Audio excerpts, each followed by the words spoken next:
काहे जोश में हो?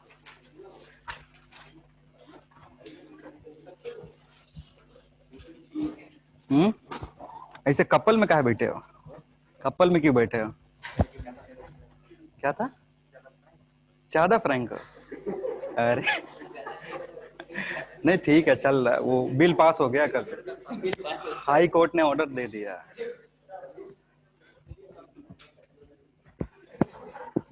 चलो, क्या पढ़ना था? आवाज आ रही है? Yes sir. चलो फिर ठीक है। हेडिंग लिखो, सेकंड लॉ ऑफ थर्मोडायनेमिक्स।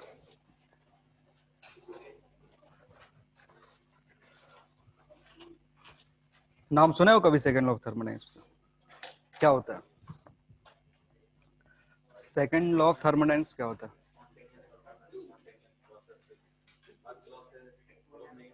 हाँ, क्या प्रूव नहीं हुआ था? चलो देखो देखो, सेकंड लॉ ऑफ थर्मोडायनेमिक्स के दो स्टेटमेंट है। एक केल्विन प्लैंक ने दिया था और दूसरा क्लॉसियस ने दिया था। ठीक है, केल्विन प्लैंक ने जो स्टेटमेंट दिया था वो था हीट इंजन से रिलेटेड, और क्लॉसियस ने जो स्टेटमेंट दिया था वो था हीट पंप से related. Heat engine heat pump सुने हो ना कभी? पहली बार सुन रहे हो? सुने हो? चलो ठीक है, तो लिखना Kelvin Planck statement.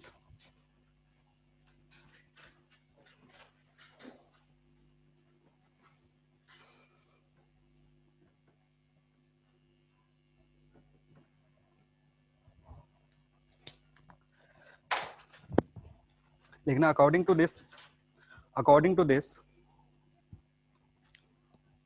According to this, during a cyclic process, according to this, during a cyclic process,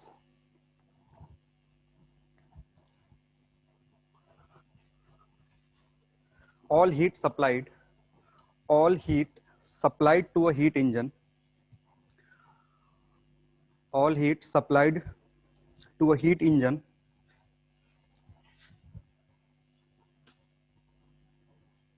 cannot be completely converted, cannot be completely converted, cannot be completely converted into work.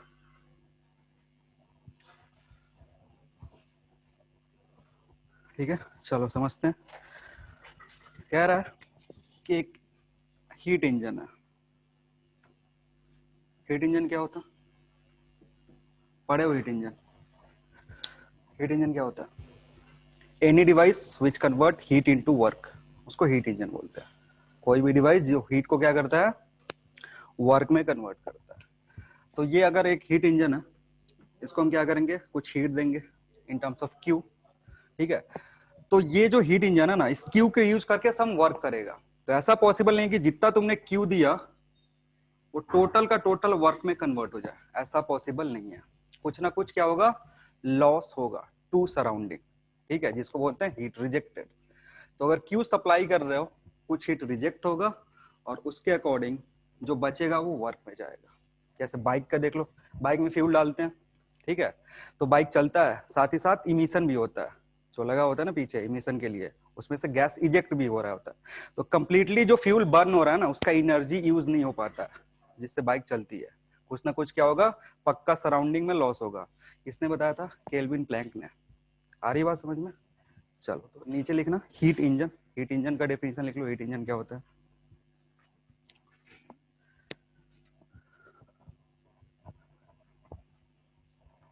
Any device, any device which convert, any device which convert heat energy into, any device which convert heat energy into mechanical energy, convert heat energy into mechanical energy, is called heat engine, is called heat engine.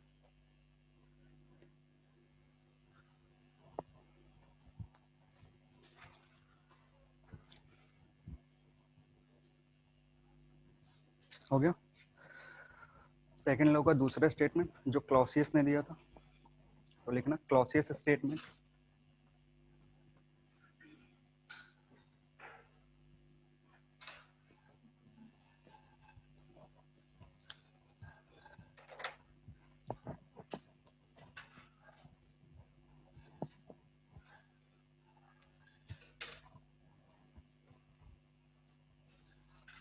लिखना according to this, according to this, according to this, heat cannot be transferred from, heat cannot be transferred from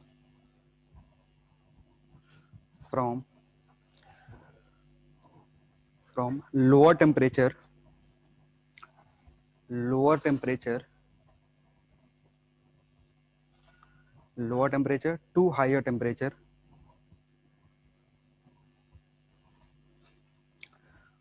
without any, without any external effort, without any external effort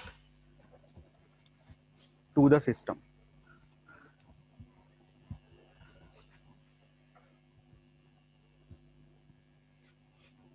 ठीक है, इसके नीचे लिखना bracket में refrigerator and heat pump, refrigerator and heat pump,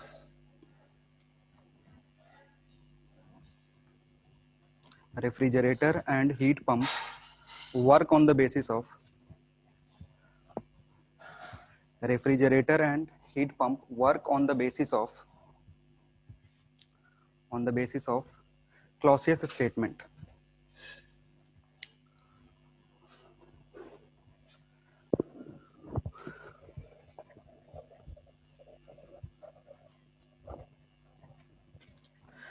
चलो तो इसमें एक नाम है हीट पंप, हीट पंप लिख लो क्या होता है, लिखना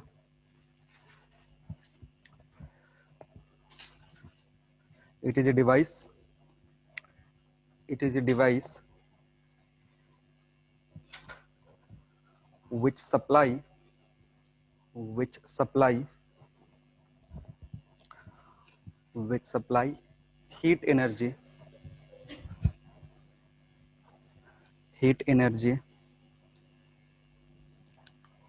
by taking, by taking, by taking mechanical work, by taking mechanical work as input, mechanical work as input. और समझते हैं जो डिवाइस, जो दो डिवाइस का नाम लिया आरएसी और हीट पंप, वो कैसे काम करता है क्लॉसियस स्टेटमेंट पे। देखो हीट पंप का काम क्या होता है, जैसे एक रूम है, ये रूम है, इसका टेम्परेचर T1 और सराउंडिंग टेम्परेचर T2 है। तो विंटर सीजन में क्या होता है, विंटर सीजन में हमारा काम होता है कि रूम को हॉटर रखना। विंटर सीजन में क्या करते हैं, रूम को क्या करते हैं, गर्म करते हैं with the help of what, heat pump. अब देखो हीट पंप क्या कर रहा है ना, ये सराउंडिंग का जो टेम्परेचर है, मतलब रूम के बाहर का जो टेम्परेचर वो क्या है, रूम टेम्परेचर से कम है, ठीक। फिर भी हमें हीट सराउंडिंग से ही एक्सट्रैक्ट करके रूम को देना है। हीट क्या कर रहे हैं, सराउंडिंग से एक्सट्रैक्ट करके रूम को दे रहे हैं, लेकिन सराउंडिंग का जो टेम्परेचर था वो रूम टेम्परेचर से क्या है, कम है। तो उल्टा प्रोसेस हो रहा है ना, क्यू कहां से ले रहे हैं, सराउंडिंग से ले रहे हैं, रूम को दे रहे हैं, ठीक। तो ये जो काम है ना, ये अपने आप नहीं हो सकता। अपने आप कौन सा होता है, रूम से सराउंडिंग को हीट लॉस होगा, रूम से किधर जाएगा, सराउंडिंग की तरफ जाएगा। ठंडी के दिन में ये होता है ना, जनरली रूम ठंडा हो जाता है, क्यों, क्योंकि हमारा सराउंडिंग ठंडा है, तो हीट लॉस होता है बाहर की तरफ। लेकिन उल्टा काम करवाना है, उल्टा काम करवाने का मतलब है कि तुमको कुछ ना कुछ एक्सटर्नल एफोर्ट करना पड़ेगा। जैसे हीट पंप को, हीट पंप में क्या करना पड़ेगा, वर्क सप्लाई करना पड़ेगा। वर्क सप्लाई करोगे, कुछ वर्क करोगे, तो हीट सराउंडिंग से रूम में जाएगा।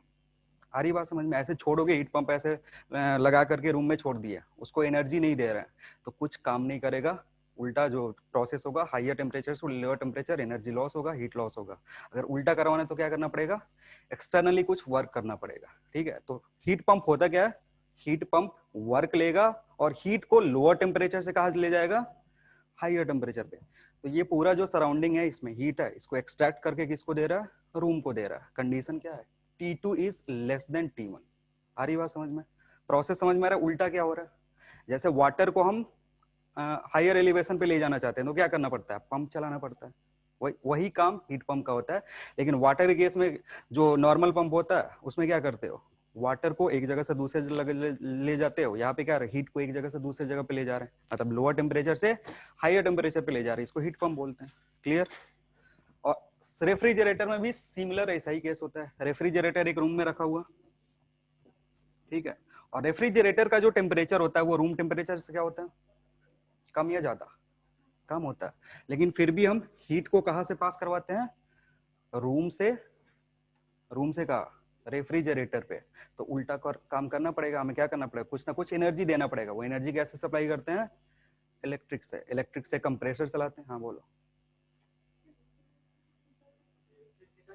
रेफ्रिजरेटर का टेम्परेचर कम है, नहीं नहीं, तो उसमें होता क्या ना कि इसमें जब सामान रखेंगे ना तो हीट देगा।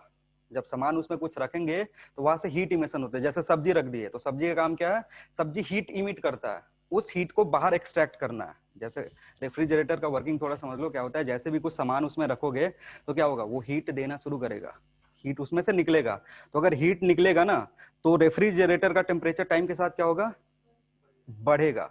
तो उस हीट को जो सब्जी इमिट कर रहा है उस हीट को बाहर निकालना होता है। बाहर निकाल के कहां फेंकना होता है, रूम में। बाहर निकाल के, सॉरी ये एरो उल्टा है, एरो इधर होना चाहिए, ठीक है। तो ये टेम्परेचर है कहाँ का, रेफ्रिजरेटर का, और ये कहाँ का, रूम टेम्परेचर।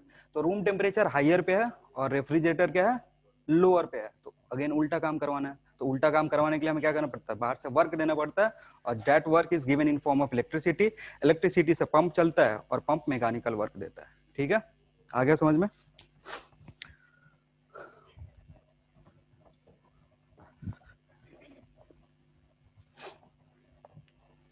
नेक्स्ट लिखेंगे कार्नोट साइकिल।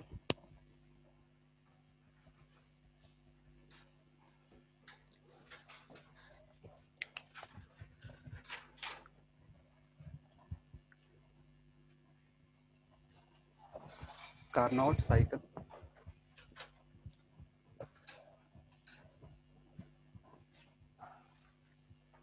लिखना।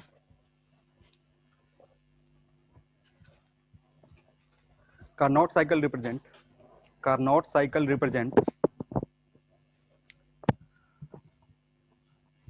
Carnot cycle represent working of a reversible heat engine. Carnot cycle represent working of a reversible heat engine, working of a reversible heat engine, full stop, para छोड़ के लिखना। it consists of four processes, it consists of four processes,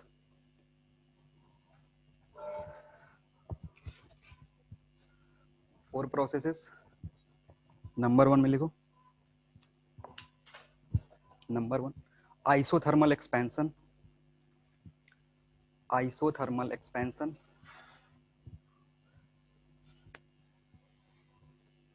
isothermal expansion। number 2 adiabatic expansion, adiabatic expansion। number 3 isothermal compression, isothermal compression।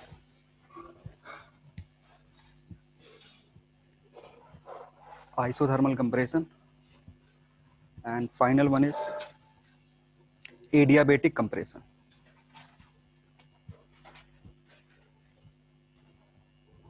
ये चार process मिलके Carnot cycle बनाते हैं। Isothermal expansion हो रहा है, इसका मतलब क्या, टेम्परेचर कांस्टेंट रहेगा, वॉल्यूम इंक्रीज करेगा। तो जब वॉल्यूम इंक्रीज होता है तो वर्क गैस करेगा कि तुम करोगे, गैस करेगा, यानी वहां से पॉजिटिव वर्क निकलेगा। बाद में क्या होगा again, adiabatic expansion. Adiabatic expansion में हीट एक्सचेंज नहीं होगा, वर्क एक्सचेंज होगा। ठीक है ना। Next one is isothermal compression. यहाँ पे दोनों जो कंप्रेशन प्रोसेस है उसमें तुमको काम करना है, और बाकी जो दो पहले वाले हैं उसमें क्या कर रहा है, गैस काम कर रहा है। तो यहाँ से होता क्या है ना कि हम हीट सप्लाई करते हैं। हीट सप्लाई कब कब करेंगे, आइसोथर्मल प्रोसेस में। कंट्राडिक्शन है, समझना। हीट सप्लाई कर रहे हैं लेकिन टेम्परेचर क्या हो रहा है, कांस्टेंट है। जो भी आइसोथर्मल प्रोसेसेस होते हैं ना, वहां पे हम क्या करते हैं, कार्नोट साइकिल के अकॉर्डिंग आइसोथर्मल प्रोसेस जो भी होते हैं वहां पे हम हीट सप्लाई करते हैं। एक जगह हीट सप्लाई होगा, एक जगह हीट रिजेक्ट होगा, क्योंकि दो आइसोथर्मल प्रोसेसेस है, ठीक है। लेकिन कंट्राडिक्शन क्या है कि हम लोग हीट सप्लाई कर रहे हैं, टेम्परेचर क्या रह रहा है, कांस्टेंट। इसीलिए ये साइकिल फिजिकली पॉसिबल नहीं है। ये क्या है, बस हाइपोथेटिकल साइकिल है जो कार्नोट ने बताया था कि ऐसा साइकिल पॉसिबल हो सकता है, और जनरली ऐसा होता नहीं है। इम्पॉसिबल है इस साइकिल को बनाना, क्योंकि अगर हीट सप्लाई कर रहे हो तो टेम्परेचर में चेंज होगा ही। तो आइसोथर्मल हीट सप्लाई या हीट रिजेक्शन पॉसिबल नहीं है। दूसरी चीज ये भी है कि ये जो प्रोसेस है, ये जो साइकिल है, ये कंसिस्ट क्या कर रहा है, आइसोथर्मल और एडियाबेटिक प्रोसेस। आइसोथर्मल बहुत ही स्लो प्रोसेस होता है, ठीक है ना। आइसोथर्मल क्या होता है, बहुत ही स्लो प्रोसेस होता है, और एडियाबेटिक क्या होता है, बहुत ही फास्ट प्रोसेस होता है। तो ऐसे कॉम्बिनेशन तुम नहीं बना सकते हो कि एक डिवाइस बनाया, उसमें एक प्रोसेस बहुत ही फास्ट हो रहा है, दूसरा प्रोसेस बहुत ही स्लो हो रहा है। तो इसलिए फिजिकली ऐसे भी पॉसिबल नहीं है कि combination of fast, very fast और स्लो साइकिल तुम प्रोसेस नहीं कर सकते हो, उसको कंबाइन करके एक साइकिल नहीं बना सकते हो। तो फिजिकली आइडियल ये जो कार्नोट साइकिल है, ये आइडियल साइकिल है जो कि एग्जिस्ट नहीं करता है रियल वर्ल्ड में, बस थ्योरेटिकल है, किताबों में ही होता है। इसके कंपैरिजन में बहुत सारी और भी साइकिल है जो प्रैक्टिकली काम करती है, जैसे ब्रेटॉन साइकिल हो गया, रिवर्स ब्रेटॉन हो गया। ब्रेटॉन पे हमारा इंजन काम करता है, और उसी के अकॉर्डिंग पढ़ना नहीं है, बस नाम ऐसे सुन ले रहे हो मजे कर। तो लिखना इसमें होता क्या क्या, देखो कोई भी साइकिल जो है उसको हम पीवी पे प्लॉट कर सकते हैं। लिखना heading PV diagram of, PV diagram of, PV diagram of Carnot cycle, PV diagram of Carnot cycle.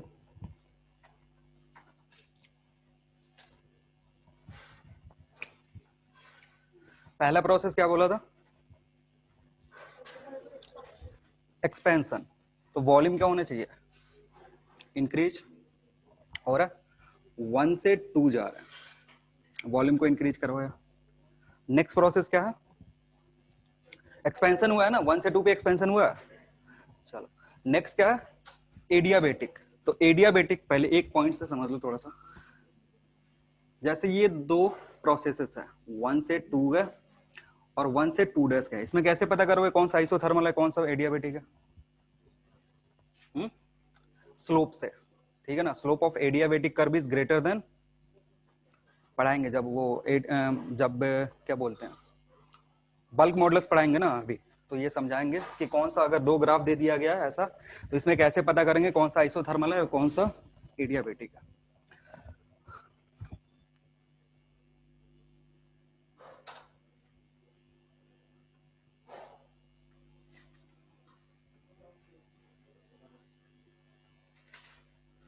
One से टू जो प्रोसेस है, 1 से 2 क्या है, आइसोथर्मल एक्सपेंशन।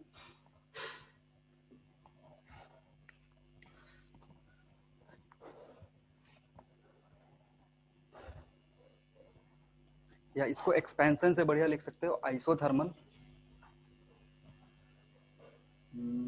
या एक्सपेंशन लिख लो, heat supplied to the system. Isothermal expansion में हम क्या करते हैं, हीट सप्लाई करते हैं सिस्टम को।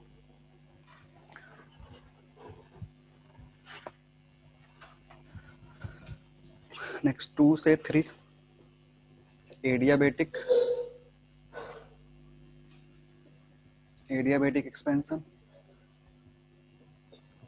यहाँ क्या होता है, यह होता है work done by the system.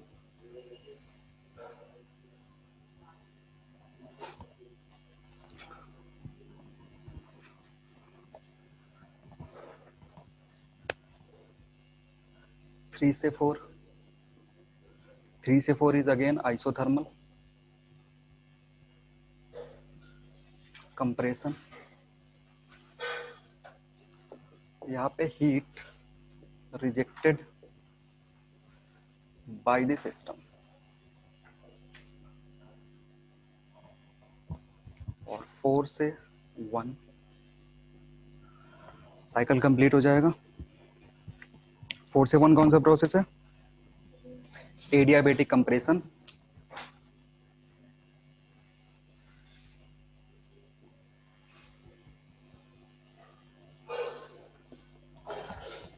इसमें work done on the system.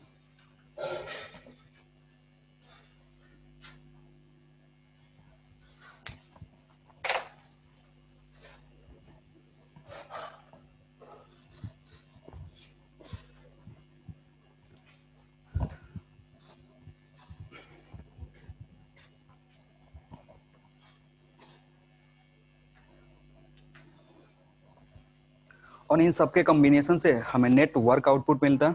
देखो हम सप्लाई क्या कर रहे हैं, हीट सप्लाई कर रहे हैं और उससे कुछ वर्क होगा।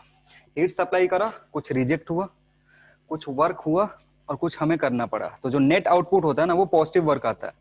तो हीट इंजन से क्या होना चाहिए, वर्क आउटपुट आना चाहिए। कैसे? हीट सप्लाई करके। तो यहाँ पे होता क्या है कि जैसे तुमने क्या करा, यहाँ पे हीट सप्लाई करा, QS 1 to 2 सप्लाई करा, यहाँ से हीट रिजेक्ट हुआ, ठीक है। 2 से 3 क्या हो रहा था, वर्क आउटपुट मिल रहा था और ये वर्क इनपुट कर रहे थे।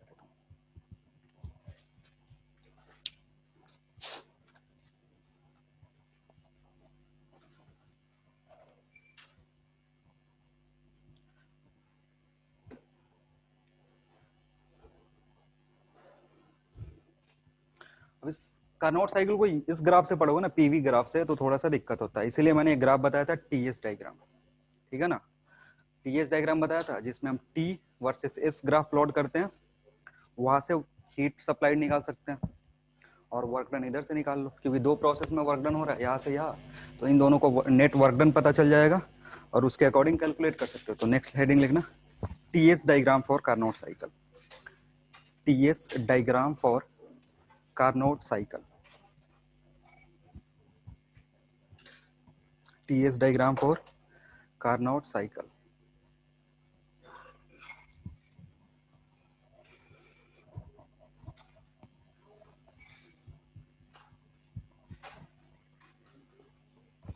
टीएस डायग्राम इसका बहुत ही सिंपल होता है।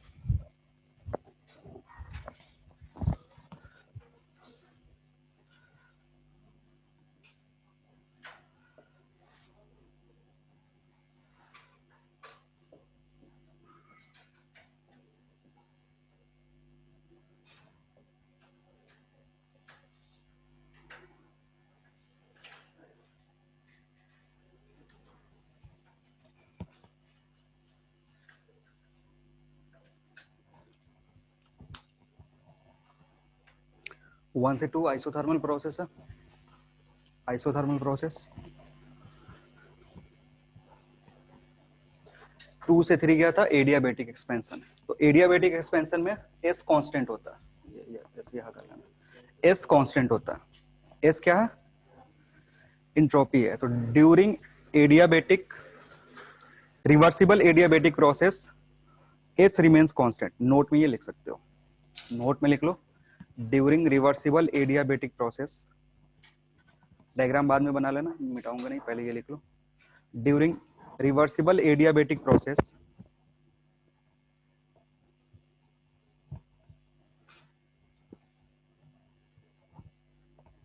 entropy remains constant. Entropy remains constant.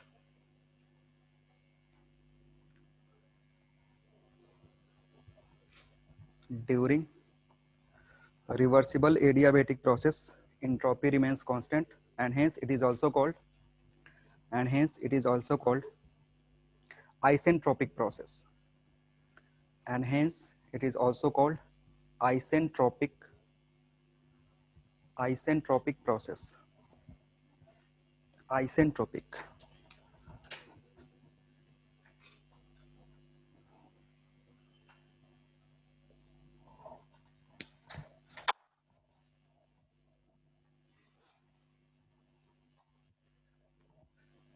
जैसे आइसोथर्मल, आइसोकोरिक, आइसोबारिक होता है ना, वैसे ही अगर एस कांस्टेंट हो तो उसको आइसेंट्रोपिक प्रोसेस बोलते हैं। अब ये डायग्राम बना लिया,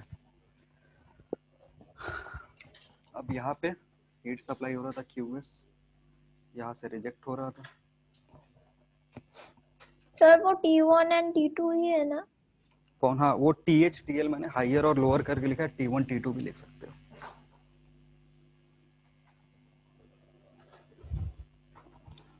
सर ऊपर वाला 1, ओके सर। हाँ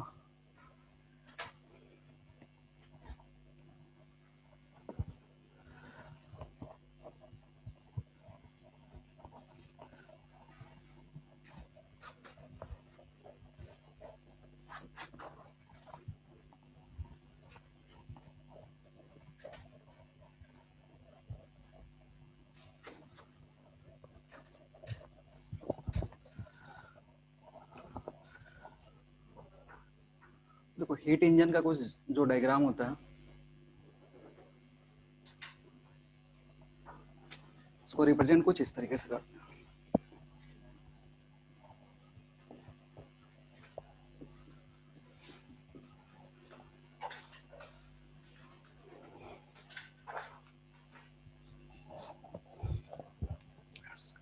सोर्स सिंक, यहाँ से हीट सप्लाई होता, इसको हीट रिजेक्ट होता और हीट इंजन से कुछ वर्क आउटपुट मिलता है।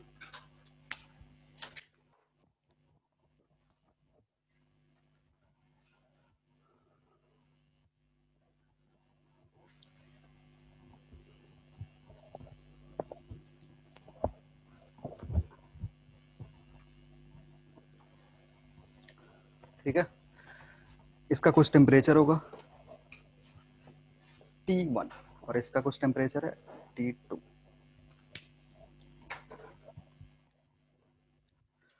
एक सोर्स है, एक सिंक है। ये जो सोर्स है ना, इसका टेम्परेचर क्या होता है? कांस्टेंट होता है। इसमें से हीट एक्सट्रैक्ट कर रहे हो लेकिन फिर भी इसका टेम्परेचर जो क्या रहेगा? कांस्टेंट रहेगा। इसमें क्या हीट सप्लाई हो रहा है, सिंक है, लेकिन इसका भी टेम्परेचर क्या है? कांस्टेंट है। ठीक है, तो सोर्स और सिंक किसको बोलते हैं? सोर्स और सिंक किसको बोलते हैं? सोर्स जहां से हीट आ रहा है और इसका ये कंडीशन क्या है कि टेम्परेचर सोर्स का चेंज नहीं होता, वो कांस्टेंट ही होता है। तभी तो इस प्रोसेस को बोलना है, इस प्रोसेस को क्या बोलना है? आइसोथर्मल। इस आइसोथर्मल प्रोसेस से हीट सप्लाई भी हो रहा है। तो हीट सप्लाई कौन कर रहा है? T1 टेम्परेचर पे हीट सप्लाई कर रहा है किसको? हीट इंजन को। और हीट इंजन से क्यूआर सप्लाई हो रहा है कहा? सिंक को, और उसका टेम्परेचर कांस्टेंट रह रहा है। तो ये जो सिंक है ना, सिंक की तरह कौन काम करता है? कोई भी डिवाइस के लिए सिंक की तरह क्या काम करेगा? सराउंडिंग। सराउंडिंग में कितना भी हीट दे लो, क्या होता है? उसका टेम्परेचर चेंज होता है। जैसे इस रूम से बाहर हीट सप्लाई हो रहा है, कितना टेम्परेचर चेंज हो जाएगा? होगा? नहीं होगा। तो लिख लो सोर्स और सिंक क्या होता है।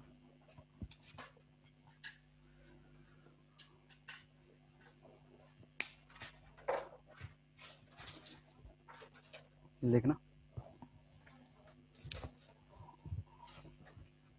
large body, a large body which is capable of, a large body which is capable of, which is capable of supplying heat,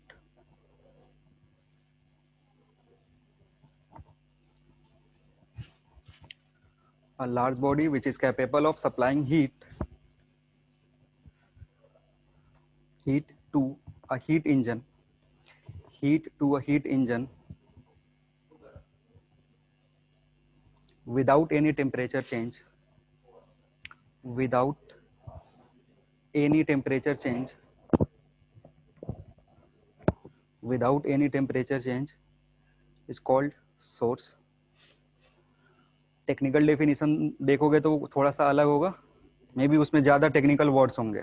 मैं जो बता रहा हूँ वो नॉर्मल वर्ड्स में, क्योंकि तुमसे डेफिनेशन क्या पूछेगा उसमें होगा। मतलब अगर पूछ रहा है कि व्हाट इज सोर्स, तो ऑप्शनल होगा। ऑप्शनल अगर इसको पढ़ोगे तो आइडिया आ जाएगा।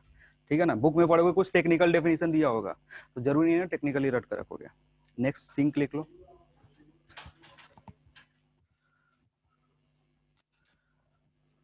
सिंक लिखना, सब चीज सेम रखना।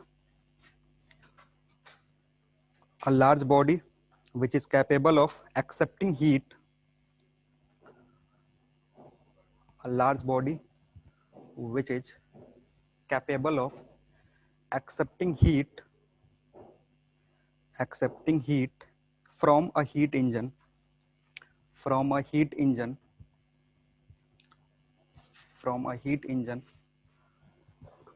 without undergoing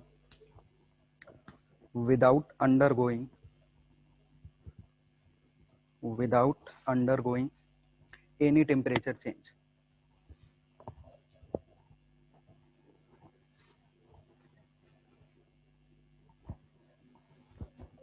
Next लिखना, efficiency of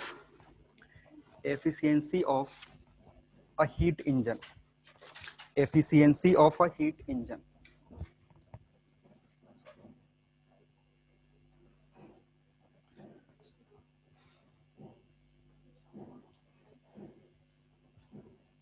नीटा से रिप्रेजेंट करते हैं इसको.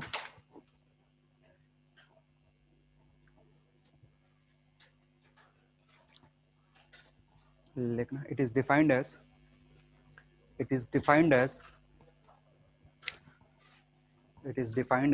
ratio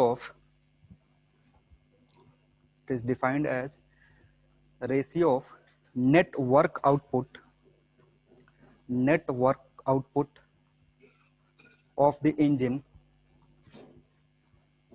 सर रिपीट कीजिए sir. It is defined as ratio of net work output to total heat supplied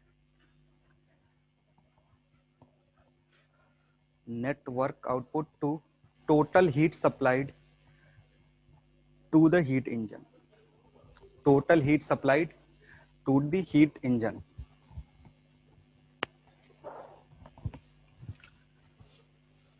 That is, eta is equal to work output divided by heat supplied.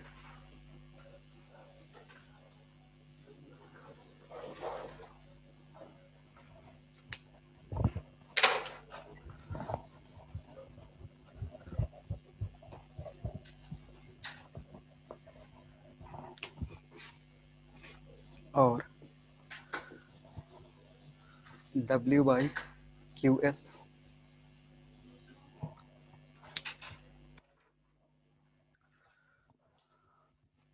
और अगर efficiency percentage निकालना है तो इसमें 100 से multiply कर दोगे. W by QS into 100.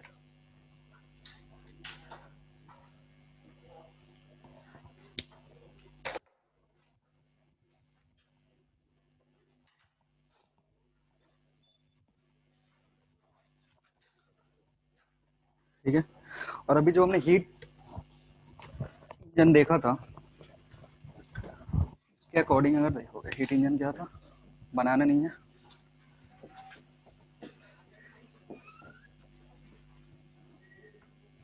देखो, ये जो W है ना, W को लिख सकते हो QS minus QR.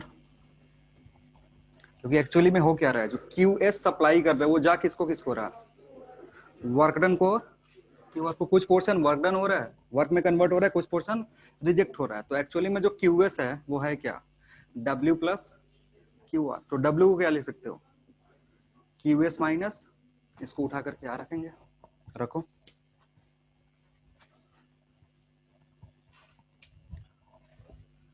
And W is equal to QS minus QR. So efficiency QS minus QR divided by QS.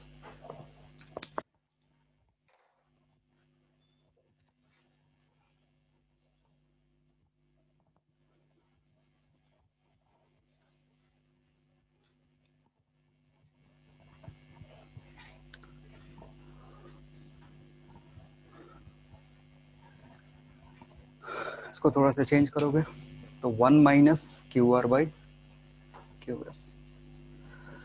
किसी भी हीट इंजन के लिए या तो ये फॉर्मूला यूज कर सकते हो एफिशिएंसी निकालने के लिए, या तो ये यूज कर सकते हो, जो भी दिया हुआ है. अगर हीट सप्लाइड और हीट रिजेक्टेड दिया हुआ है तो ये फॉर्मूला यूज करके एफिशिएंसी निकाल सकते हो. और अगर वर्क डन दे दिया और हीट सप्लाइड दे दिया तो इसको यूज कर सकते हो. ठीक है. ये किसी भी हीट इंजन के लिए, जरूरी नहीं है कि क्या होना चाहिए वो कार्नोट साइकिल पे ही काम करना चाहिए। कोई भी हीट इंजन हो उसका कुछ ना कुछ एफिशिएंसी होगा। एफिशिएंसी निकालेंगे कैसे? डेफिनेशन से। डेफिनेशन क्या बोल रहा है? Work output divided by supplied. बाद में हमने उसको कन्वर्ट करा इस फॉर्म में। हीट इंजन बेसिकली इतना ही में काम करता है। मे बी ये कार्नोट साइकिल हो भी सकता है और नहीं भी हो सकता है। कार्नोट साइकिल होने के लिए कंडीशन क्या है? वो 4 प्रोसेसेस होने चाहिए। वो 4 प्रोसेस होंगे कार्नोट साइकिल बोलेंगे। तो उसके लिए कार्नोट साइकिल इफिशियंसी आती है। तो नीचे लिखना नोट में कार्नोट साइकिल इफिशियंसी या कार्नोट एफिशिएंसी लिखना। Carnot efficiency, Carnot efficiency.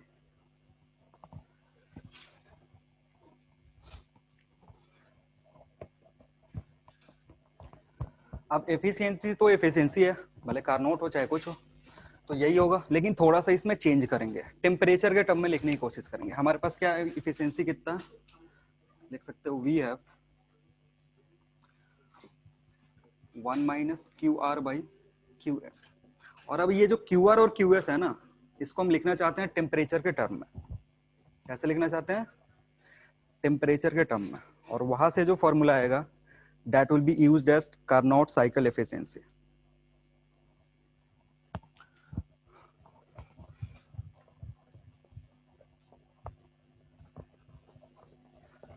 देखो जो ग्राफ प्लॉट करे थे ना, टी वर्सेस एस, मैंने बताया था टी वर्सेस एस ग्राफ से क्या मिलता है?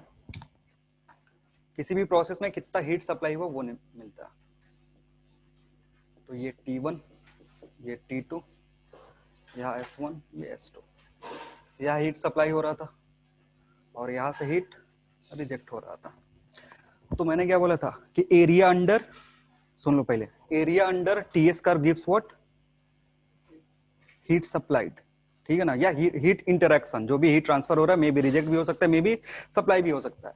तो अगर 1 से 2 जा रहे थे, 1 से 2 जा रहे तो हीट सप्लाई हो रहा था। तो 1 to 2 प्रोसेस का अगर टोटल हीट इंटरेक्शन निकालना है तो ये पूरा एरिया निकालना पड़ेगा। आ रही बात समझ में? यहाँ से ये पूरा एरिया, मान लो ये सारा नहीं है, तो अगर 1 से 2 प्रोसेस होता तो हीट इंटरेक्शन कितने का होता? क्यूएस के बराबर। और क्यूएस निकलता कैसे? ये वाला एरिया प्लॉट करते, कौन सा एक्सिस पे? एस एक्सिस पे। तो अगर देखोगे तो ये क्या बना रहा है? ट्राइंगल। ट्राइंगल का एरिया कैसे निकलेगा? ये लेंथ इनटू ये लेंथ, दोनों को मल्टीप्लाई करोगे क्यूएस आ जाएगा। सिमिलर तरीके से क्यूआर निकल सकता है। क्यूआर कहाँ था? इधर था, अब इसको भूल जाओ। तो अगर ये एरिया निकालते हो तो यहाँ से क्या मिलेगा? क्यू आर मिलेगा। तो क्यू एस मिल गया, क्यू आर मिल गया, या पुट करो इफिशियंसी आ जाएगी। और उस इफिशियंसी को क्या बोलेंगे? Carnot cycle efficiency. निकालो क्यू एस कितना आ रहा है?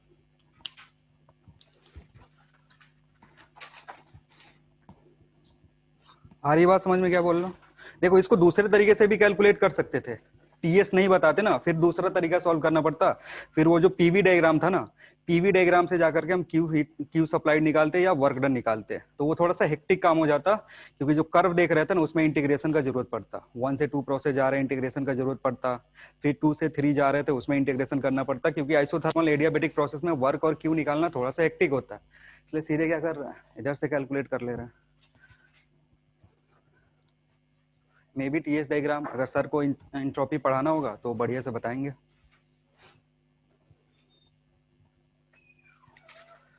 क्यूएस अगर यहां से कैलकुलेट करोगे, क्यूएस आएगा S2 माइनस S1 इंटू ये टेम्परेचर, ये लेंथ कितना का?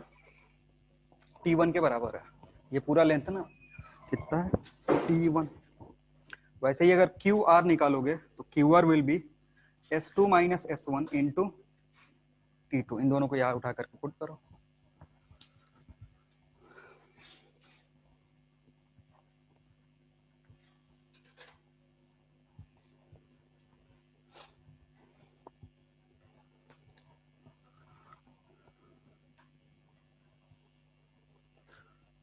डेल्टा एस कैंसिल आउट हो जाएगा ऊपर नीचे,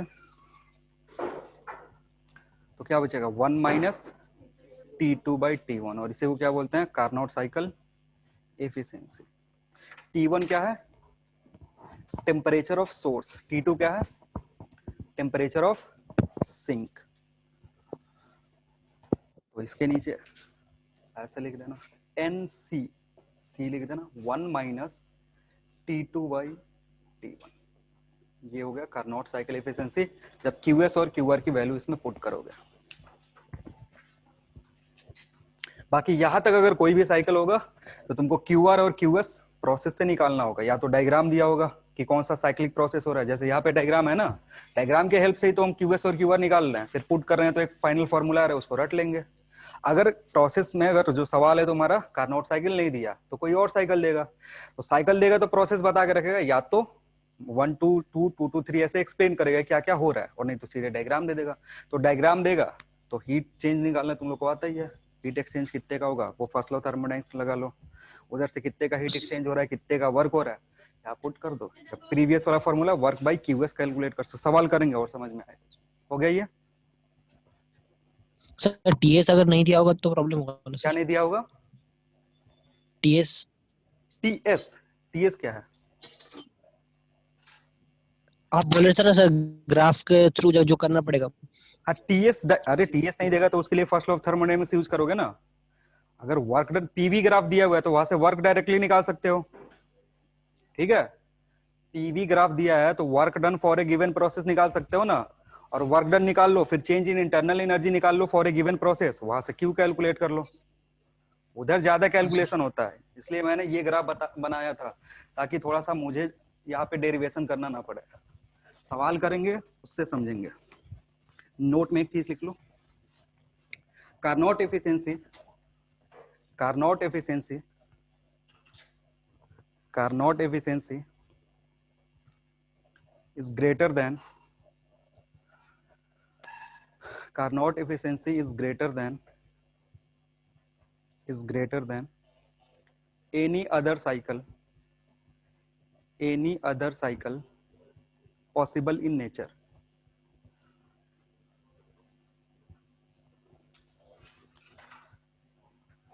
any other cycle possible in nature, इसमें करना, और efficiency of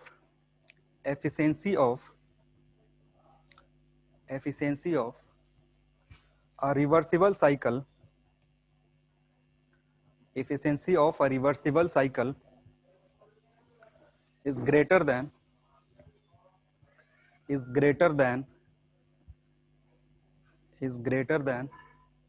efficiency of irreversible cycle,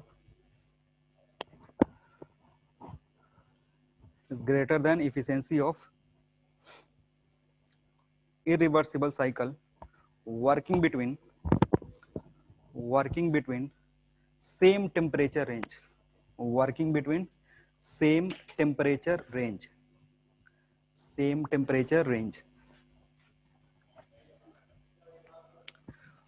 समझना इसका कहने क्या मतलब है। दो साइकिल है, एक रिवर्सिबल है और एक इरिवर्सिबल है, टेम्परेचर जो है रेंज T1 T2 दोनों सेम टेम्परेचर पे कनेक्टेड है, इसका जो इफिशियंसी होगा और इसका जो इफिशियंसी होगा इसमें ये हमेशा ज्यादा रहेगा, ठीक है ना, क्योंकि इरिवर्सिबल में कुछ ना कुछ लॉसेस होते हैं, जो भी इरिवर्सिबल साइकिल होता है उसमें क्या होगा, कुछ ना कुछ लॉस होगा। जब साइक्लिक प्रोसेस कहने का मतलब है तुम गोल गोल घूम रहे हो, गोल गोल घूमने का मतलब है अगेन इनिशियल पॉइंट पे पहुंच रहे हो, एक जगह से चल रहे हो फिर इनिशियल पॉइंट पे पहुंच रहे हो, तो जब इनिशियल पॉइंट पे पहुंचोगे तो कुछ ना कुछ लॉस होगा। रिवर्सिबल साइकिल का डेफिनेशन ही क्या होता है कि जब वापस घूम के आते हैं तो कुछ ना कुछ हमारा क्या हो जाता है, लॉस होता है। तो अगर लॉस होगा तो जाहिर सी बात है इफिशियंसी क्या होगी, घटेगी, क्योंकि जितना वर्क डन यहाँ पे मिल रहा था उतना वर्क डन यहाँ पे नहीं मिलेगा, कुछ ना कुछ लॉस हो जाएगा। तो जितने भी रियल साइकिल होते हैं ना सारे के सारे क्या होते हैं, उसमें कुछ ना कुछ इरिवर्सिबिलिटी होती है, तो कार्नोट वो हो नहीं सकते हैं। तो वो पहला स्टेटमेंट क्या था, पहला लाइन था कि कार्नोट साइकिल एफिशिएंसी कोई पहुंचा नहीं सकता है जितने भी रियल वाले साइकिल है, ठीक। और उसका क्यों ऐसा होता है, क्योंकि जितने भी साइकिल है सबके सब रिवर्सिबल है, कार्नोट साइकिल क्या है, सॉरी जितने भी साइकिल है रियल में जो एग्जिस्ट करते हैं वो इरिवर्सिबल है, और कार्नोट साइकिल क्या है, रिवर्सिबल है। चलो थर्मोडायनेमिक्स यहीं पे रुकते हैं, सवाल कोई कल पूछ रहा था टेस्ट का, लाना क्वेश्चन पेपर होगा तो।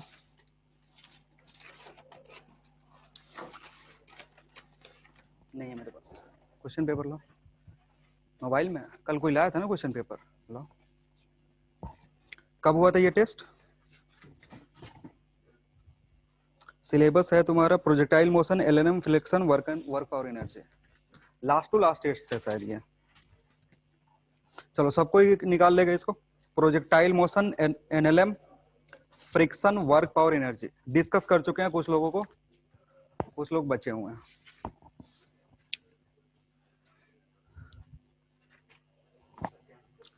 सेकेंड क्वेश्चन कल से पीछे पड़े हुए हो, चलो बता दे रहे हैं सेकंड क्वेश्चन। तुम जो आंसर बताया वो बनाया वो मैच नहीं कर रहा है।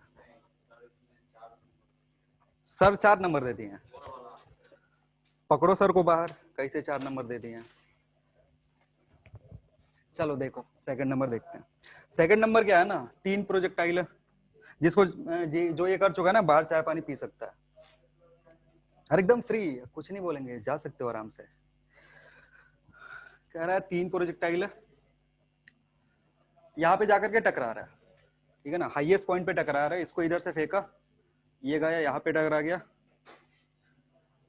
ये गया यहाँ टकराया, और एक यहाँ आकर टकराया, ठीक है। अब टकराने का क्राइटेरिया क्या होता है, जब तीनों पार्टिकल एक ही स्टैंड पे एक जगह पे मिल जाए, मतलब जो डिस्प्लेसमेंट हो रहा है, इसके चलते एक्स, इसके चलते एक्स, और इसके चलते कुछ नहीं, क्या होना चाहिए, सेम होना चाहिए। या इसका जो हाइट है, ये जो हाइट ट्रेवल कर रहा है वो इसके हाइट के बराबर होना चाहिए, तब तो टकराएगा ना। आ रही बात समझ में। इसको तो फेंक रही है बेचारा, सीधा सीधी जा रहा है, तो ये एक्स में ही ट्रेवल कर रहा है, ये वाई में ट्रेवल कर रहा है, ये दोनों में ट्रेवल कर रहा है, तो इसका एक्स इसके एक्स के बराबर होना चाहिए, ठीक है। इसका वाई इसके वाई के बराबर होना चाहिए, बस वहां से 1D में इक्वेशन बनाओगे हो जाएगा। तो पहले के लिए करते हैं, पहले के लिए क्या होगा, ए बी सी, पहले नाम देने दो, इधर ए है, बी है, और ये सी है। एक्स अगर ए से देखोगे तो कितना होगा, वी ए इंटू टी होगा, ये एक इक्वेशन। बी के लिए देखते हैं, बी के लिए हॉरिजॉन्टल वेलोसिटी पहले चाहिए, V B cos 30 into T, ये दूसरा इक्वेशन, ठीक है। और तीसरे के लिए एक्स कैलकुलेट करने की जरूरत नहीं है। अब चलते हैं वाई के लिए, वाई किसके लिए कैलकुलेट करेंगे, बी के लिए, तो कितना होगा, वी बी साइन 30 और into T minus half g T square. और सी के लिए वाई देखोगे तो it will be V C into T, ये थर्ड इक्वेशन, ये फोर्थ इक्वेशन। इन्हीं चारों इक्वेशन के हेल्प से आंसर आ जाएगा तुम्हारा। तो 1 और 2 को कंपेयर करोगे तो वी बी और वी ए का रिलेशन मिलेगा, 1 2 को कंपेयर करोगे तो क्या मिलेगा, मिलेगा, कैलकुलेट करो 1 2 से वी ए और वी बी का रिलेशन।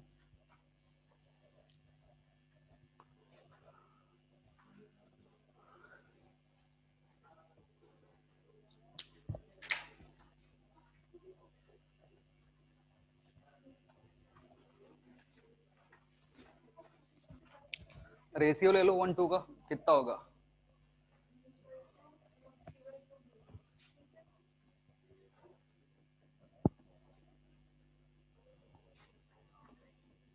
cos 30 होगा। और अब 3 और 4 का रेशियो ले लो,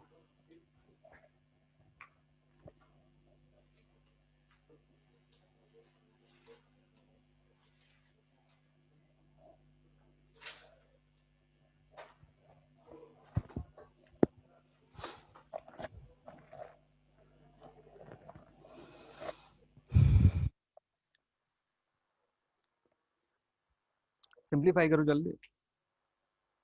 अब बैठे हुए कहा कि हम ही सिंप्लीफाई करें,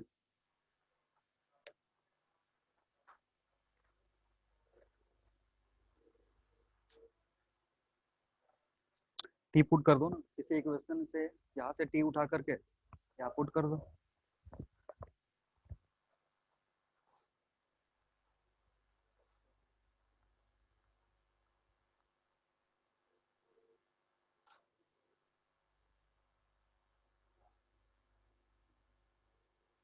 फिर वाई फंस जाएगा उसमें।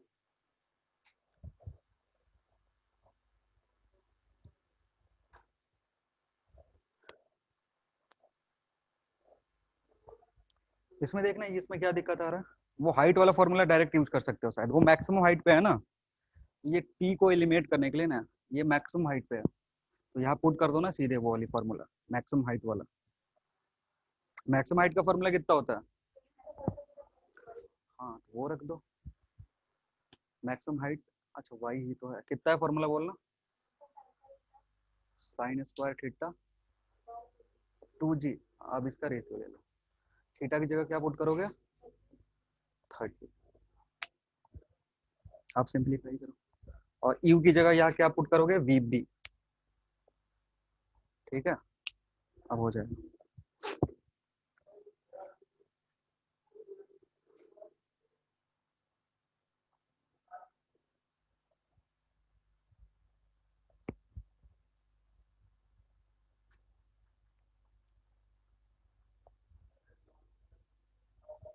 यही आएगा, 4 ही आंसर आएगा, सिंप्लीफाई करोगे 4 आंसर आएगा। तुम कुछ गलती कर रहे हो, सिंप्लीफाई करना 4 आंसर आ जाएगा। आगे बोलो, यही 4 इक्वेशन है, इसी को सॉल्व करोगे हो जाएगा। नेक्स्ट कोई दिक्कत? 4 नहीं करना, 4 इंक्लाइन प्लेन पे है, तुम्हारे सिलेबस में नहीं है। 4 जो प्रोजेक्टाइल मोशन हो रहा है ना, वो इंक्लाइन प्लेन पे है, तुम्हारे सिलेबस में इंक्लाइन प्लेन नहीं है। जेई मेंस और एडवांस का सिलेबस है। और बोलो जल्दी जल्दी, और कौन सा? जो राउंड किया हुआ है, राउंड तो 10th भी किया हुआ है। चलो 10th भी वही टकराने वाला ही है। 10th में भी क्या करना है ना,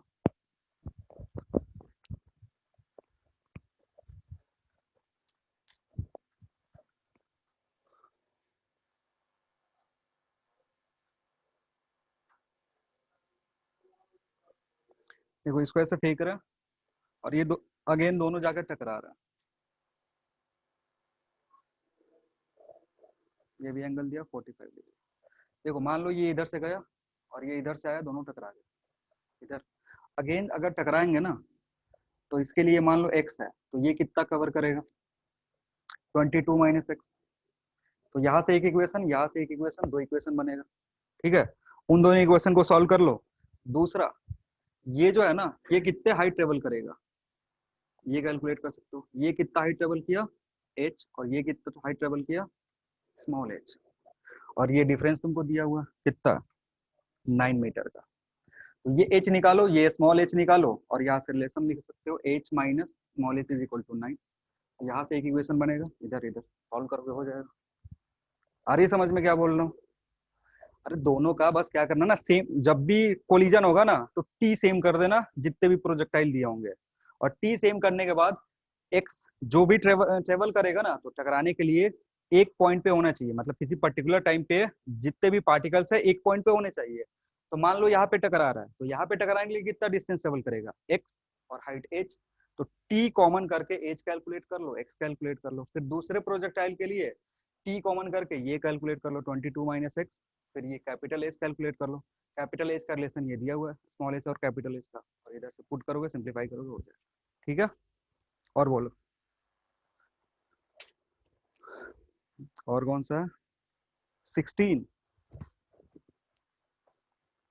सब कॉमन डाउट है, 2 बार बताना पड़ रहा है। तुम लोग अकेले में आके क्यों पूछे थे?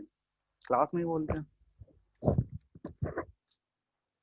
समझ में आ रहा है? खाली ऐसे मुंडी हिला रहे हो। आ रहा है?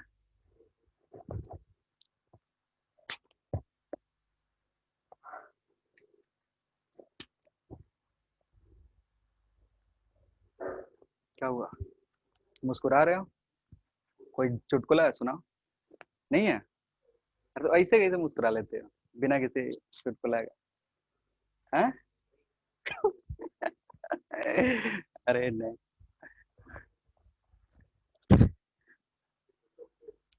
चलो अब 16 नंबर करते हैं। सवाल पढ़ लो जल्दी से जिसके जिसके पास है। A pendulum is hanging from a ceiling. अच्छा वो पेंडुलम वाला है। केज पहले ऊपर जा रहा है तो टेंशन T1 आ रहा है, फिर केज नीचे जा रहा है ए से तो टेंशन T2 आ रहा है। पूछ रहा है अगर हॉरिजेंटली चलाएंगे तो कितने का टेंशन आएगा?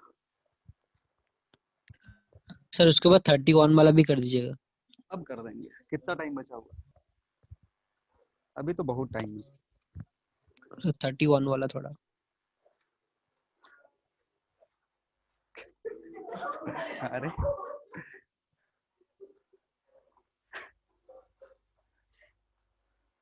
देखो, अगर ये रुका हुआ है ना, अगर ये रुका हुआ है तो टेंशन किसके बराबर होगा? mg के बराबर। और अगर ये चलना शुरू करेगा तो सूडो फोर्स आएगा। अगर नीचे की तरफ आ रहा है तो सूडो फोर्स किधर लगेगा? अरे बोलो तो, अगर नीचे की तरफ आएगा तो सूडो फोर्स किधर लगेगा? अरे ये अगर ये पूरा केज एक ए से नीचे की तरफ एक्सेलेरेट होता है, सूडो किधर लगेगा? ऊपर। तो T2 प्लस एम में लिख सकते हो। पिछला वाला कंडीशन, फर्स्ट कंडीशन क्या दिया हो कि सीलिंग से हैंग करा है और ये ऊपर की तरफ जा रहा है ए से, तो इसमें T1 जो होगा that will be mg minus m है, क्योंकि अब सूडो फोर्स किधर की तरफ लग रहा होगा?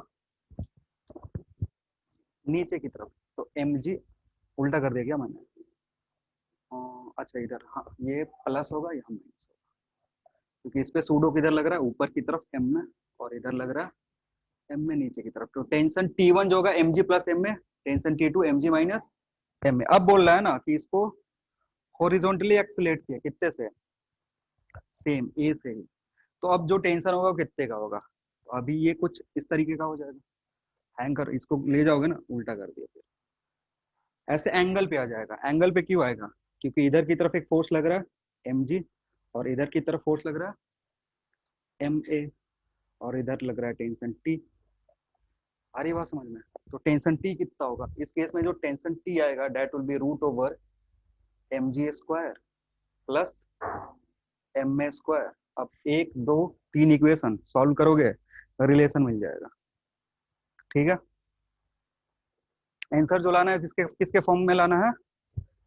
T1 T2 के फॉर्म में लाना है। तो mg m में इसमें दिखना नहीं चाहिए, तो हटाओ। अब कैसे हटाओगे, तुम्हारा काम है। हटा लोगे? अरे बोलो, पता ही नहीं चल रहा क्या इधर क्या चल रहा है। अलग दुनिया में हो। इधर इधर ही रहो, फिजिकली भी इधर ही रहना और मेंटली भी। चलो कोई नहीं, हो गया, कर लोगे ना अब इसके बाद सॉल्व। अब बताओ 17 17 भी करना है। फ्री बॉडी डायग्राम बनाने नहीं आता है ना? अच्छे से फ्री बॉडी डायग्राम आना चाहिए।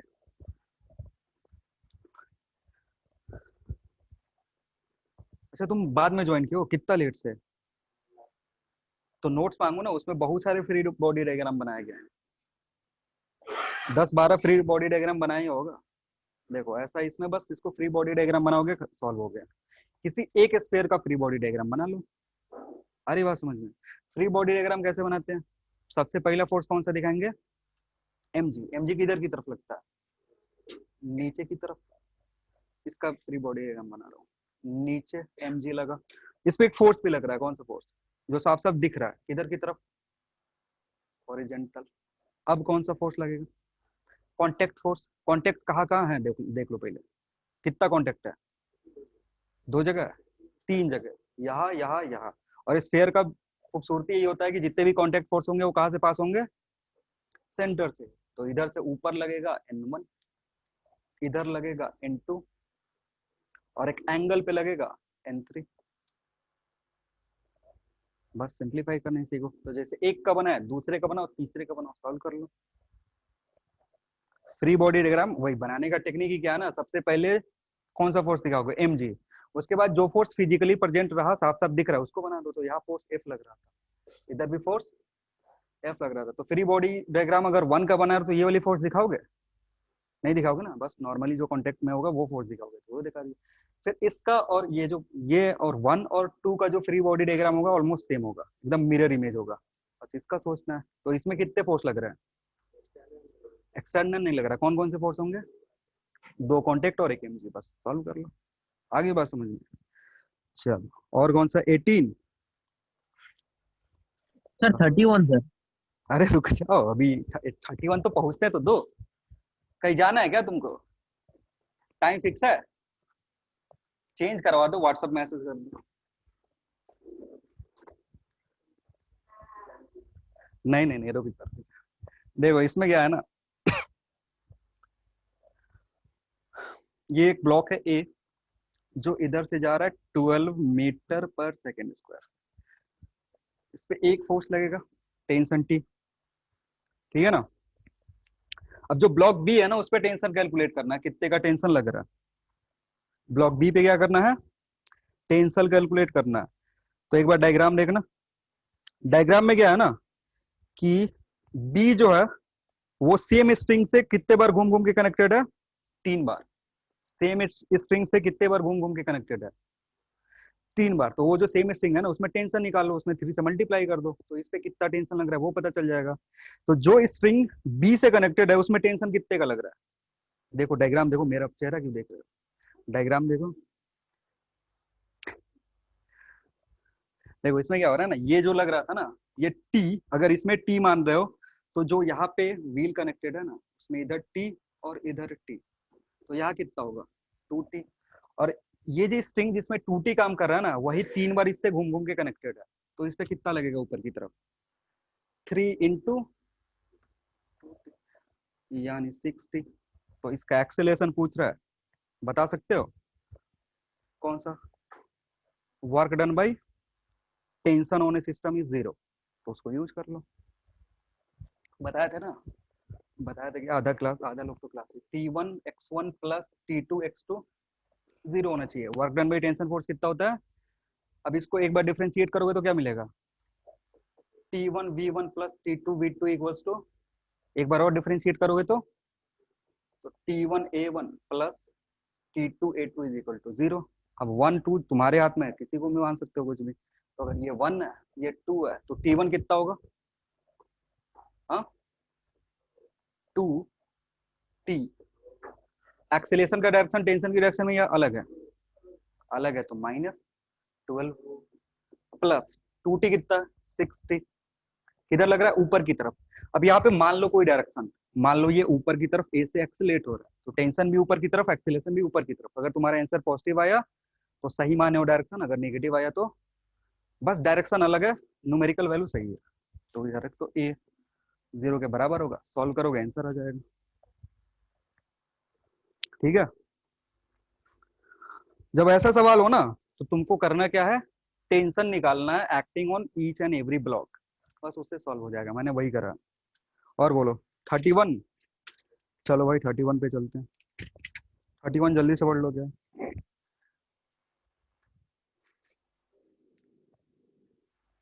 ठीक, पढ़ लिया, पढ़ो पढ़ो 31 सबको ही निकालो एक बार पढ़ो। एक मैन है कन्वेयर पे खड़ा है और कन्वेयर के रेस्पेक्ट में क्या, रेस्ट में है। अब रेस्ट में होने का मतलब ये है कि कन्वेयर जितना फोर्स मैन पे लगा रहा होगा उतना ही फोर्स फ्रिक्शन से लग रहा होगा, तब तो रेस्ट में है ना। क्योंकि अगर कन्वेयर मूव कर रहा है तो फोर्स लगाएगा, मतलब उसके रेस्पेक्ट में मैन क्या होना चाहिए, मूविंग होना चाहिए। लेकिन मैन उसके रेस्पेक्ट में रेस्ट में है। तो किसी मूविंग कन्वेयर पे तुम रेस्ट में हो तो इसका मतलब जो पैर पे फ्रिक्शन लग रहा है वो एक्सटर्नल फोर्स को क्या कर रहा है, काउंटर कर रहा है। पढ़ लिए, चलो सॉल्व करते हैं।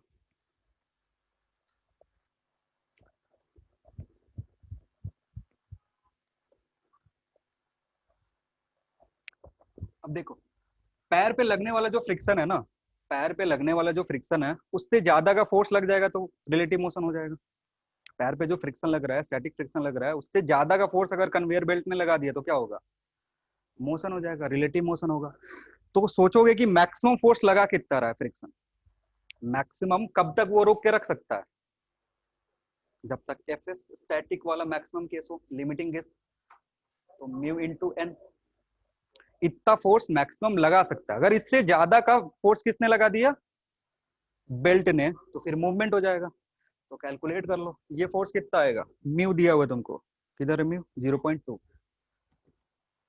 एन कैसे निकालोगे, मास इंटू जी, तो 65 इंटू 10 कितना आएगा, 130 न्यूटन। अब इतने का फोर्स लगा सकता है। अब कह रहे हैं ना कि कितने से एक्सीलरेट करवाए कन्वेयर बेल्ट को ताकि रिलेटिव मोशन हो जाए। तो अगर इस इतना फोर्स तुमने दे दिया, इतना तक वो रोक सकता है। अगर इससे ज्यादा का कुछ भी फोर्स लगेगा तो क्या होगा, मोशन हो जाएगा। तो this should be equal to mass into acceleration. तो यहां से ए निकाल सकते हो। ठीक है,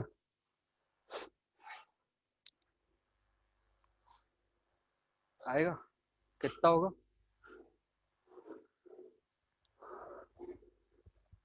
क्या अब तुम लोग का शुरू हो गया?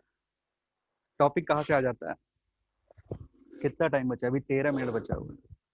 ए कितना आया? ए कैलकुलेट करोगे तो 2 आएगा। अब सोच रहे हो 2 तो ऑप्शन में है ही नहीं। क्यों नहीं है? क्योंकि 9.8 यूज करना था, सवाल में बोला नहीं था 10 यूज करने को। तो अगर 9.8 यूज करोगे तो 1.96 आंसर आएगा। समझ गया? बोलो, ये जो 31 पूछा था इसको कुछ समझ में आया? Yes sir. चलो बढ़िया। और कोई? ये गोला वाले भैया का देख लेते हैं पहले। और किस पे गोला लगा हुआ? 27 पे, 33 पे और 44 पे। चलो 27 किसी ने किया? 27 भी फ्री बॉडी डायग्राम ही है। फ्री बॉडी डायग्राम बनाओ, लेमीज थ्योरम लगाओ, आंसर आ जाएगा।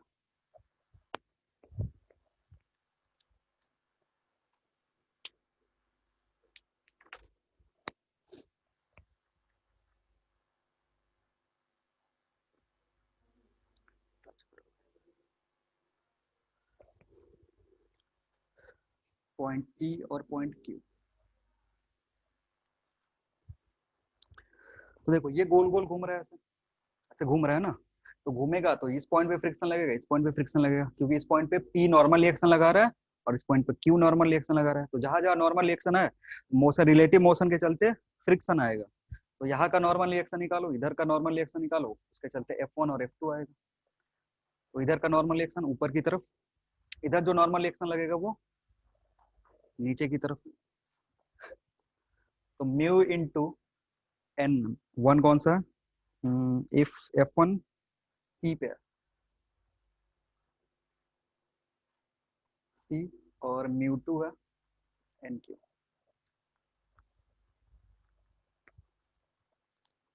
ठीक है, तो रेशियो इसका निकालना है। तो एक्चुअली में तुमको करना क्या है, F1/F2 अगर निकालना है तो NP/NQ का रेशियो निकालना है। वो जो 1/3 दिया था ना फ्रिक्शन कोफिशिएंट, उसका जरूरत भी नहीं है। अब सोच रहे होगे नॉर्मल रिएक्शन कैसे निकाले? निकाल लोगे नॉर्मल रिएक्शन?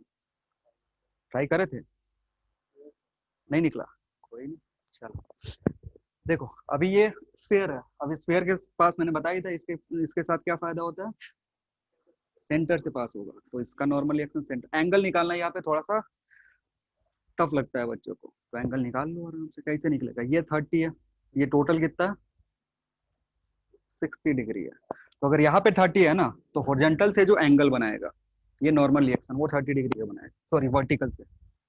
याद करके रख लो कि, सुन लो क्या बोल रहा हूँ, कि नॉर्मल रिएक्शन जो इस पॉइंट पे है ना, इस पॉइंट पी पे जो नॉर्मल रिएक्शन है जो इस पे लगेगा, वो वर्टिकल के साथ 30 डिग्री का एंगल बनाएगा।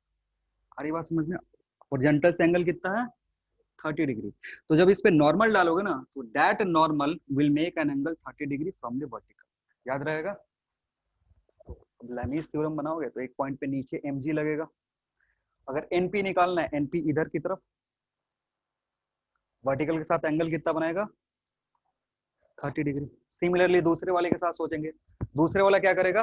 60 डिग्री का एंगल बना रहा है हॉरिजॉन्टल के साथ, तो इसका जो नॉर्मल रिएक्शन होगा वो वर्टिकल के साथ कितने का एंगल बनाएगा? 60 डिग्री का। तो इधर की तरफ कहीं लगेगा, तो वर्टिकल के साथ 60 डिग्री का एंगल बनाएगा।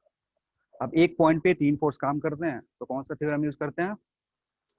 Lami's theorem. सॉल्व कर लोगे, एनपी और एनक्यू आ जाएगा, रेशियो आ जाएगा। ठीक,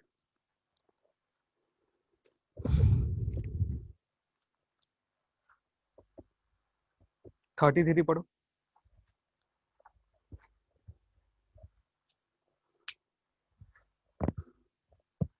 करे हो 33? तुम्हारे पास कुछ नहीं है, ना मोबाइल ना क्वेश्चन पेपर, तो ऐसे ही बैठे हो। टेस्ट दिए थे? टेस्ट भी नहीं दिए थे? क्या कर रहे हो? है सवाल? है ही नहीं? अरे ये ग्रुप में आया हुआ प्रॉब्लम है, होगा तो कहीं ना कहीं। अब पता ही नहीं है क्या चल रहा है। अच्छा ग्रुप से तुम रिमूव कर दिएगा क्या? क्या डिलीट हो गया? ग्रुप? अच्छा ये मैसेज डिलीट हो गया। नहीं ग्रुप से किसी को रिमूव किया गया होगा तो फिर ऐड हो जाना चुपचाप। ये सब नीचे था क्या उसमें? अच्छा वो ऐड है। तुम लोग का क्या चल रहा है इधर? कौन सा सवाल करवा रहे हैं? पढ़ो। कर। तुम लोग आगे बैठना कल से, अलग दुनिया में रहते हो। हैं? क्या है क्या है?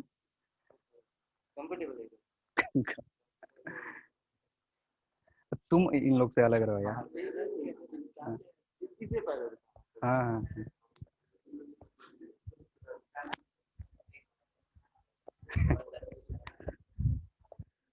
चलो पढ़ लिए।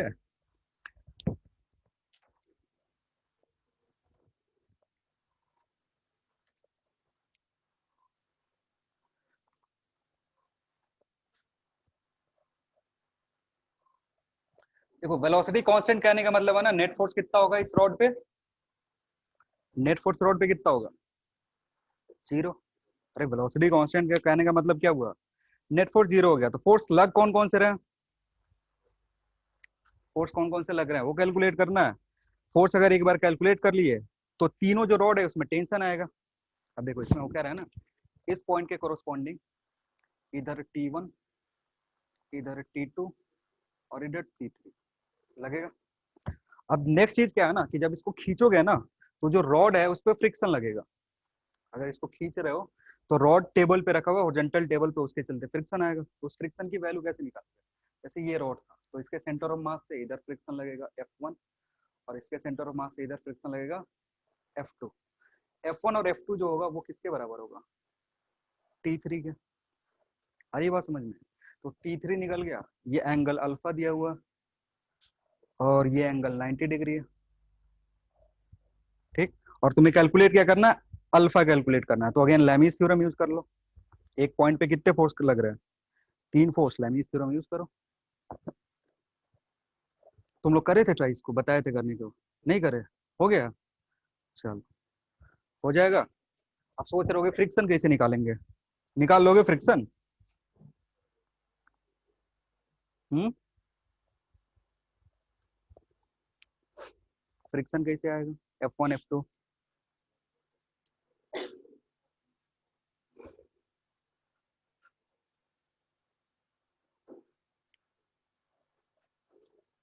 नहीं आएगा? अरे ये जो पोर्शन है इसका लेंथ कितना है? हल्ला नहीं करो। इसका लेंथ 12 है तो इसका मास कितना होगा? मान लो टोटल लेंथ का मास 3m है। टोटल जो रॉड है ना उसका मास 3m है तो ये पोर्शन का मास कितना हो जाएगा? 2m। वैसे इधर का लेंथ कितना है? L है तो इसका मास कितना होगा? m। तो m के चलते नॉर्मल रिएक्शन टेबल जो है नॉर्मल रिएक्शन देगा ना ऊपर की तरफ, नॉर्मल रिएक्शन mg के बराबर होगा इस रॉड के लिए। तो फ्रिक्शन कितना होगा? Mu mg। और इसके लिए कितना होगा? 2 म्यू mg। तो F1 प्लस F2 ऐड करोगे तो कितना हो जाएगा? 3 3 T3 के बराबर। फिर वहां से सॉल्व कर लेना। और कौन सा है? ऐसे ही आँख हिला रहे हो, मुंडी हिला रहे हो, समझ में आ रहा है कि नहीं कुछ? आ रहा है? अच्छा ठीक। और कौन सा बचा? चलो लास्ट है तुम्हारा 44। पढ़ो 44 पढ़ो।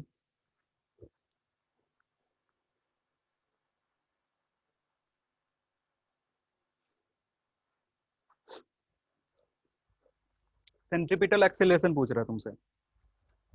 कैसे निकालोगे? अगर पावर दिया हुआ है तो उससे एक्सेलरेशन कैसे निकालोगे?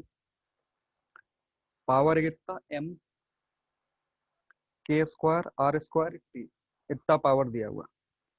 सेंट्रीपिटल एक्सेलरेशन क्या होगा? हम्म।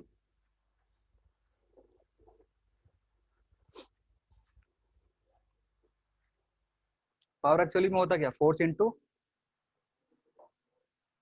Into velocity F we.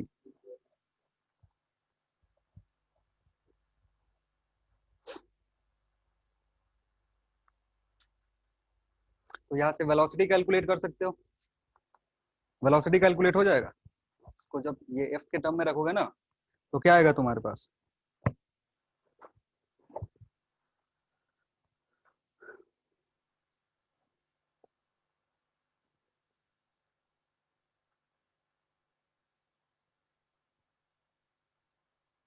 Force को रख दो ना, मास इनटू एक्सेलरेशन। हाँ, अब ए को इस साइड ले जाओ और ए को डीवी बाई डी टी के फॉर्म में पुट करो।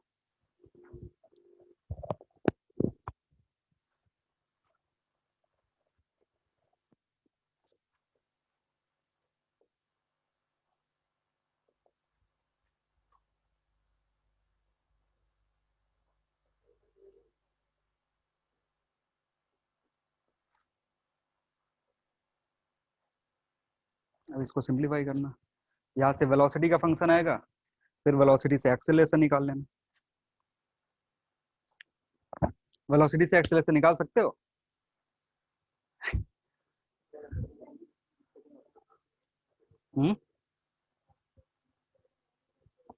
हम्म सही है। हो गया, चल फिर मजे करो, आज के लिए इतना ही, बाकी नेक्स्ट क्लास में करेंगे। Thank you everyone. Thank you, sir.